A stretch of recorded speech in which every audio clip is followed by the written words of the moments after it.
सुबह के 10 बजने को है। नमस्कार, आपके साथ में नंदिता कुडेशिया हूँ। जी न्यूज आपकी फिक्र करता है, इसीलिए हमें आपकी सेहत की चिंता है। हमने उत्तर प्रदेश के हिंडन नदी के आसपास के इलाकों में ग्राउंड रिपोर्ट में आपको दिखाया था किस तरह से गंदे पानी की वजह से लोग बीमार पड़ रहे हैं, उन्हें कैंसर हो रहा है। सब्जियां जो ऊपर से तो हरी दिखती हैं, लेकिन अंदर से वो बीमार करने के लिए काफी होती हैं।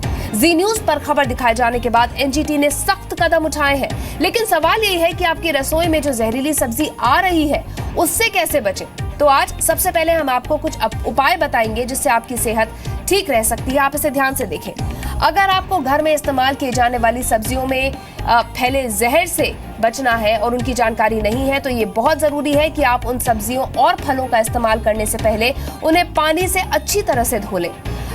हरी सब्जियों का इस्तेमाल करने से पहले उन्हें 15 से 20 मिनट तक पानी में डालकर छोड़ दें।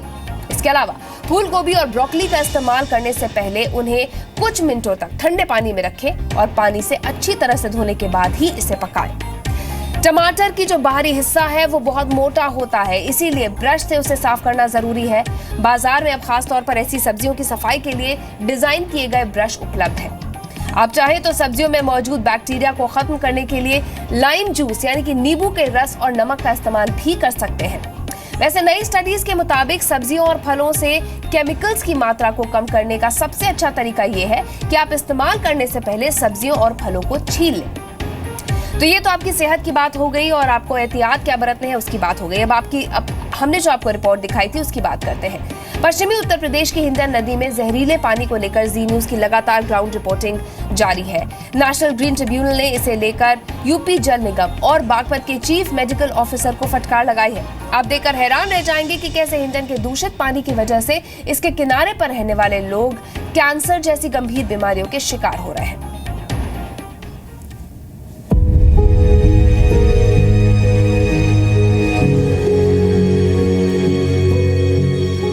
कैंसर का ऑपरेशन कराया, डॉक्टर ने बताया कि ये पानी प्रदूषण की वजह से सब कुछ हुआ। पता है आप बीमार हो, अपनी लड़की को दवा कौन बैठानी चाहोगे?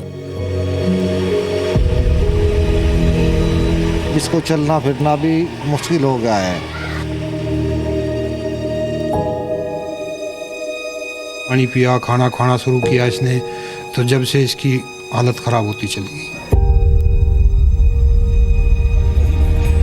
कारखानों से निकलने वाला इंडस्ट्रियल वेस्ट कृष्णा, काली और हिंडन नदी में जहर घोल चुका है और ये जहर धीरे धीरे आपके किचन में अपनी जगह बना रहा है। हो सकता है कि आप में से बहुत से लोग अपने पूरे परिवार के साथ हर रोज इसी जहर का सेवन कर रहे हो। जिन लोगों की जिम्मेदारी इन गांवों तक साफ पानी पहुंचाने की है, क्या हिम्मत जुटा पाएंगे आप इस पानी को पीने की? जी न्यूज के मशहूर शो डीएनए में कैंसर यात्रा की सीरीज ने यूपी सरकार से लेकर एनजीटी यानी नेशनल ग्रीन ट्रिब्यूनल को झकझोर कर रख दिया है।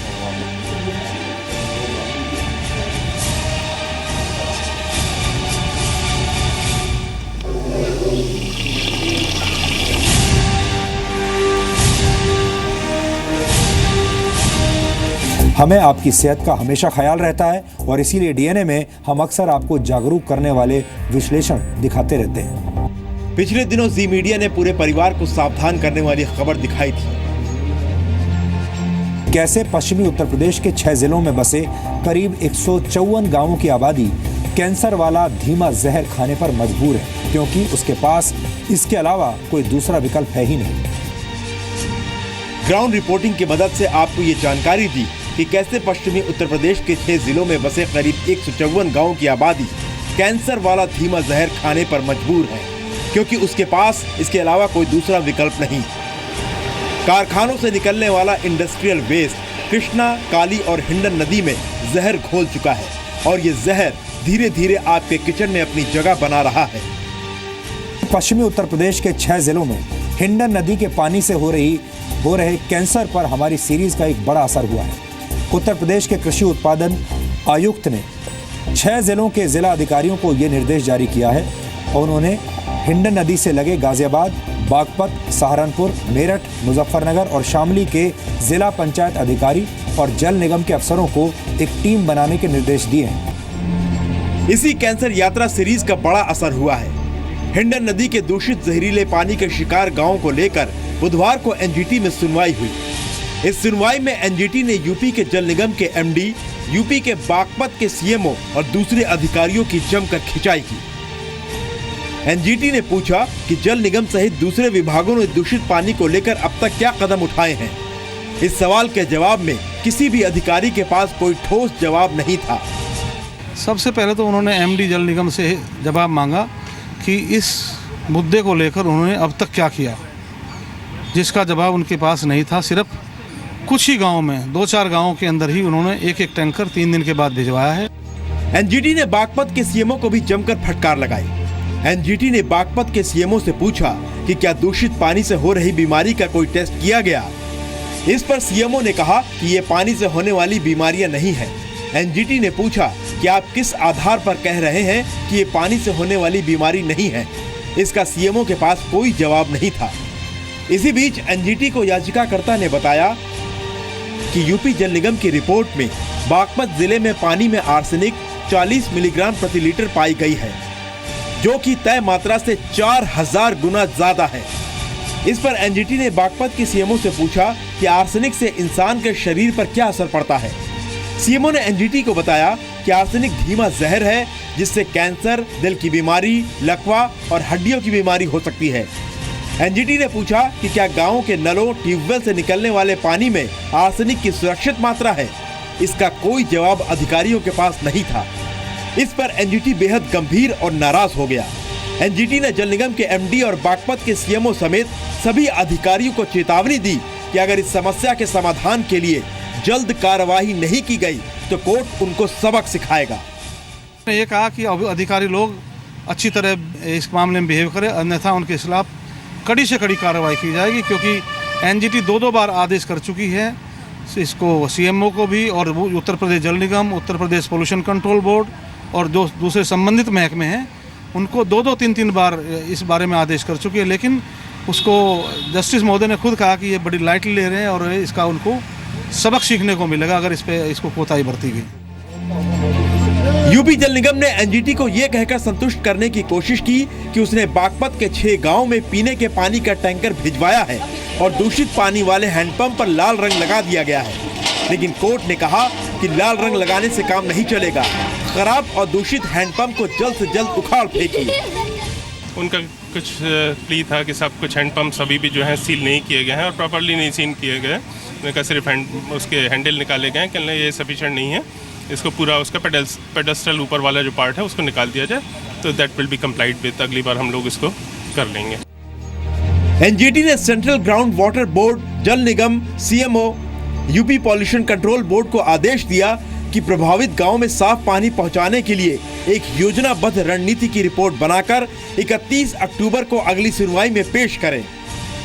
एनजीटी ने सख्त निर्देश दिए कि कैंसर वाले दूषित पानी पर अधिकारी लीपापोती के बजाय जमीन पर काम करें। क्या उनकी नजर में इंसानी जिंदगी की कोई कीमत नहीं? अमित प्रकाश, जी मीडिया।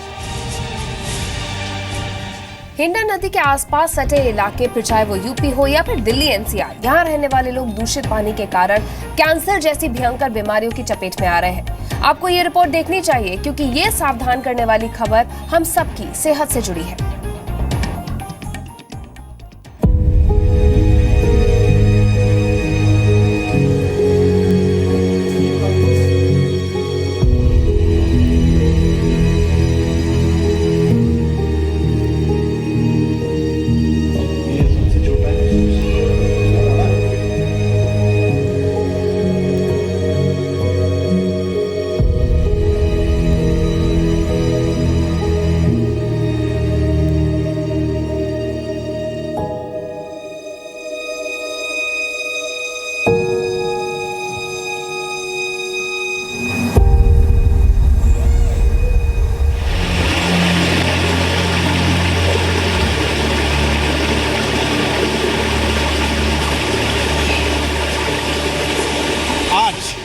एक ग्राउंड जीरो रिपोर्ट आपको दिखा रहे हैं दिल्ली से महज 65 किलोमीटर की दूरी से। हम कवर कर रहे हैं दिल्ली के आसपास के जो सटे हुए ज़िले हैं, उसमें बागपत है, उसमें मुजफ्फरनगर है, उसमें गाज़ियाबाद है, उसमें मेरठ है।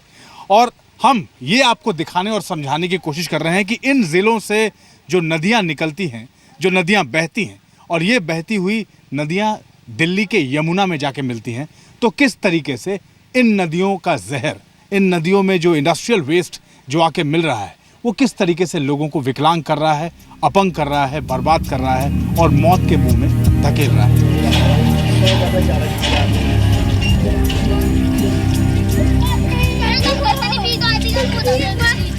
ये यात्रा आपको और आपके पूरे परिवार को सावधान भी करेगी और बेहद परेशान भी करेगी। इसलिए अपनी अच्छी सेहत का ख्याल करते हुए आपका इस यात्रा में हमारे साथ बने रहना जरूरी है। ये नदी जो आज से तकरीबन 30-40 साल पहले चमचमाती हुई नदी हुआ करती थी, आज ये इस हालत में पहुंच गई है कि ये सिर्फ एक काला पानी है। क्या इसको देख के आप कह सकते हैं नदी है? यहाँ लोग इसको नदी नहीं मानते, ये मानते हैं ये एक नाला बहता है जो गांव के बीचों बीच से गुजरता है। हम उन तमाम तस्वीरों के साथ हमारे साथ होंगे हरियाणा पॉल्यूशन कंट्रोल बोर्ड में सीनियर साइंटिस्ट रहे डॉक्टर CB सिंह। कितना गंदा पानी हो चुका है अभी आज के टाइम में? इन नदियों को नदी ना कह के ड्रेन कह दें तो कोई अतिशयोक्ति नहीं होगी। ये पानी जो सेंट्रल पोल्यूशन बोर्ड की रिपोर्ट भी आई, उसमें उन्होंने बताया कि ये पानी ना तो पीने लायक है, ना कपड़े धोने लायक है, ना नहाने लायक है, इवन ये इरिगेशन के काबिल भी नहीं है। जो इसकी बायोलॉजिकल ऑक्सीजन डिमांड और केमिकल ऑक्सीजन डिमांड है वो परमिसिबल लिमिट से कई गुना ज़्यादा है। और इस नदी के अंदर डिजॉल्व ऑक्सीजन सहारनपुर से लेकर गाजियाबाद तक 0 है, कहीं भी नहीं है। कहीं भी नहीं है। जल ही जीवन है, ये बात कहने और सुनने में कितनी अच्छी लगती है, लेकिन जब आप उत्तर प्रदेश के बागपत और बड़ौत के ग्रामीण इलाकों में पहुंचते हैं तो पता चलता है कि वहां जल जीवन नहीं देती बल्कि जीवन ले लेती है। बागपत और बड़ौत जिलों के गांवों से निकलने वाली कृष्णा, काली और हिंडन नदियां गांव वालों की प्यास नहीं मिटा रही बल्कि उनका जीवन मिटा रही है। हमें इस गंभीर स्थिति की जानकारी मिली तो हमने सीधे ग्राउंड जीरो जाकर एक एक सच की पड़ताल करने की ठानी। इन नदियों का पीछा करते हुए हम सबसे पहले गांगनौली गांव पहुंचे और वहां पहुंचने पर हमने जो कुछ भी सुना या देखा उसे जानकर हमारे पैरों के नीचे से जमीन खिसक गई।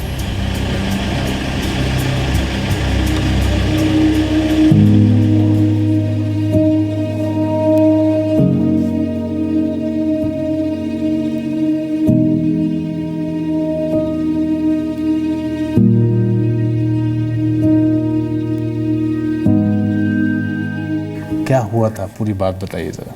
ये सर कैंसर हुआ था, कैंसर का ऑपरेशन कराया। डॉक्टर ने बताया कि ये पानी प्रदूषण की वजह से सब कुछ हुआ। हमारे मकान से 200 मीटर की 150-200 मीटर के बराबर में ही नदी बह रही है, कृष्णा नदी। उसका इतना गंदा पानी है, अब से करीब 15-20 साल पहले उसमें बहुत शुद्ध और साफ पानी आता था। पशु नहाते थे, आदमी भी गांव के जाकर उसी में स्नान करते थे। ये सिर्फ एक गांव के एक परिवार की कहानी नहीं है। यहाँ लगभग हर परिवार और सैकड़ों गांवों पर सजाए काला पानी साक्षात यमराज बनकर उनकी जीवन लीला का विनाश कर रहा है।